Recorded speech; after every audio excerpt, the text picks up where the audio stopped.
All right, let's move on to Mohamed Amoura. One of the few bright spots of what has been a very difficult VfL Wolfsburg season. 10 goals and 12 assists in 31 Bundesliga games. He was initially on loan from Union Saint-Gilloise. Wolfsburg made that transfer permanent for just 15 million euros. Market value has since gone, he's doubled his market value this season. When he arrived, he was at 16 million euros.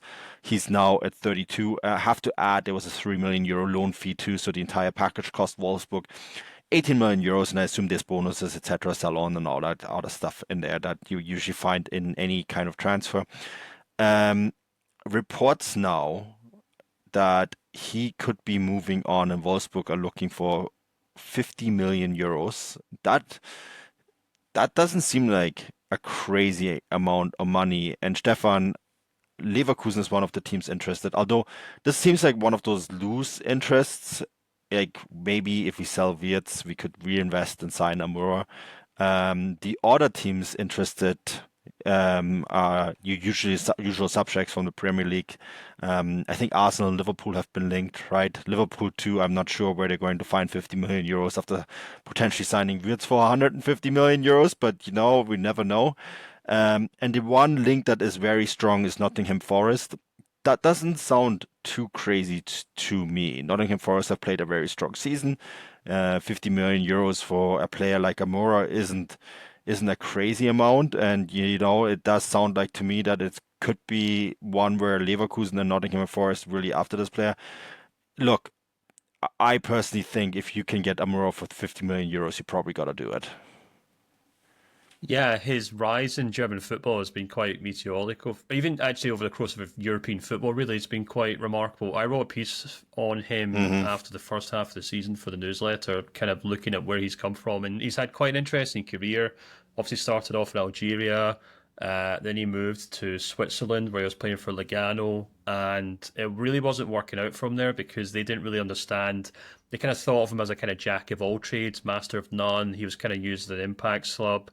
He then ends up at Union Saint-Gilloise, as you said, and is working under a certain Alexander Blessing, who, as we all know, ended up moving to the Bundesliga. And it was Blessing who actually realised that he's better as a kind of forward or as a striker, and played him as a kind of number two, or sorry, played him in an attacking two, and he just kind of took off from there. And Wolfsburg, who admittedly are still very good at this, kind of swooped in, whether it's players in Belgium, Amsterdam, Netherlands, Denmark. They're very Denmark, good at kind of, Denmark.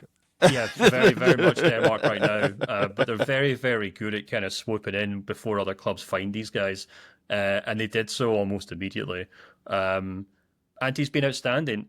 I think the obvious comparison to him this season would probably be Omar Marmoush, and I don't think it's a lazy one. He's so quick over 5 or 10 yards. He's got a fantastically low centre of gravity. I remember at the time I wrote about the goal he scored against Bayern Munich, where he basically turns Dayot Upamecano, who is not a slow player by any means, but he turns him and outpaces him to get onto the end of a through ball. Um, and I think that sums him up perfectly well. He can jink by defenders. He can outrun them. He can. He's got a fantastic shot and pass ability on him as well. And actually, the player that he reminds me of the most, this is the player that I referenced in the article, was he reminds me of actually of Eden Terzic, Eden Hazard. He reminds me of Eden Hazard, not Eden Terzic. I'm not sure that would be very appealing for many clubs, but yeah, he reminds me a lot of Eden Hazard, certainly as a young player when he obviously was coming through in Ligue 1, and of course as he did in Chelsea. He's quite a short guy, very kind of, well, he's got kind of a hidden strength to him, I would say. Doesn't get pushed off the ball usually, but his ability to turn with the ball, his ability to turn players, his ability to find space where you wouldn't think it exists, has led to him just absolutely wreaking havoc in the Bundesliga this season. And interestingly enough, in that article itself, there were some fantastic quotes in it. Actually, Maximilian Arnold, the Wolfsburg head coach, captain, described him as an unpredictable bouncy ball. And Ralph Hasenhüttl was asked about him as well, and he basically, he's asked about what kind of position he played, and Hasenhüttl said, "Look, we just kind of stick him up front, and he does whatever he wants," which is maybe a little insight into why things didn't really work out for Hasenhüttl at Wolfsburg this season, but.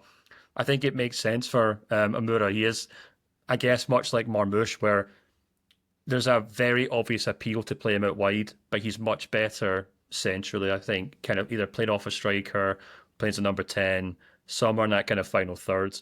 And it makes perfect sense that clubs like Arsenal, Liverpool, and Nottingham Forest are all in form. And Bayer Leverkusen, of course, if they end up moving on Florian Wirtz and they have to kind of sign a Mm. marquee person to replace him, because the thing that should really stand out to these clubs is he scores and creates goals kind of in equal measure from that kind of left side.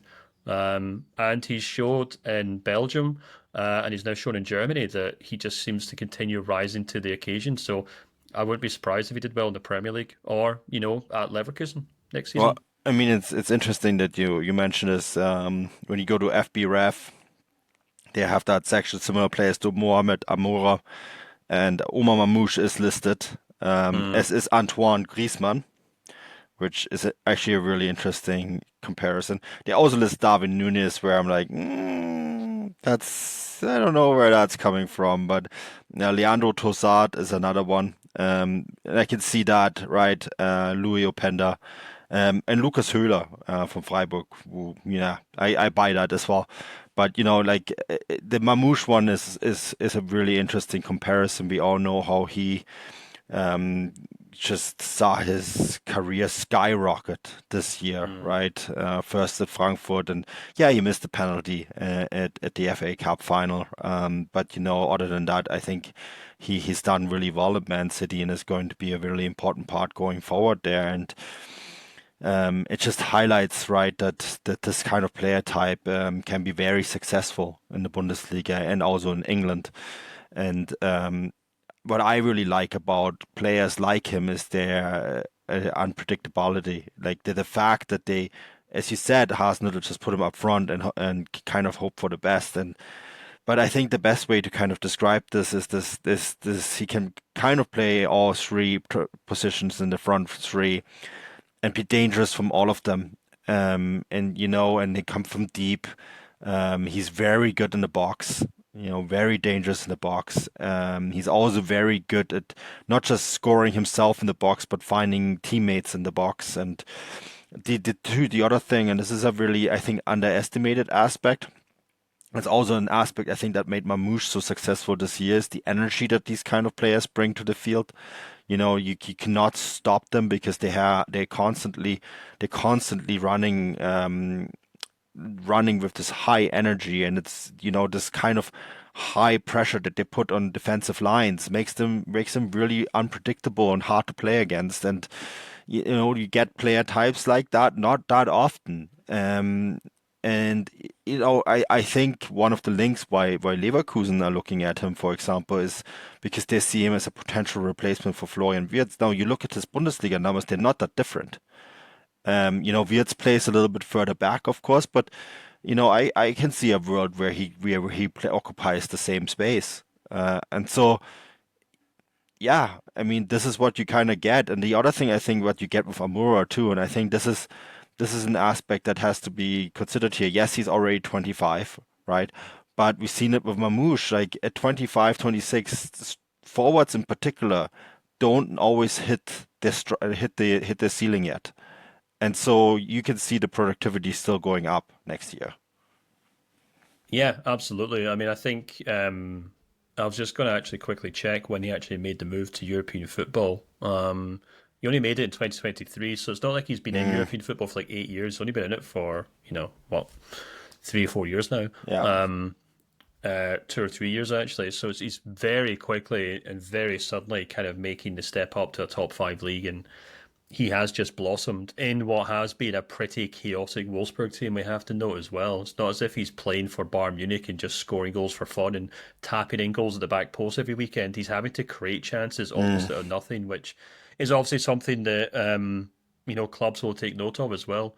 The only thing that's maybe also worth noting is, of course, the kind of training ground bust up he had, which led to him kind of missing a mm, couple of games in the second half of the season.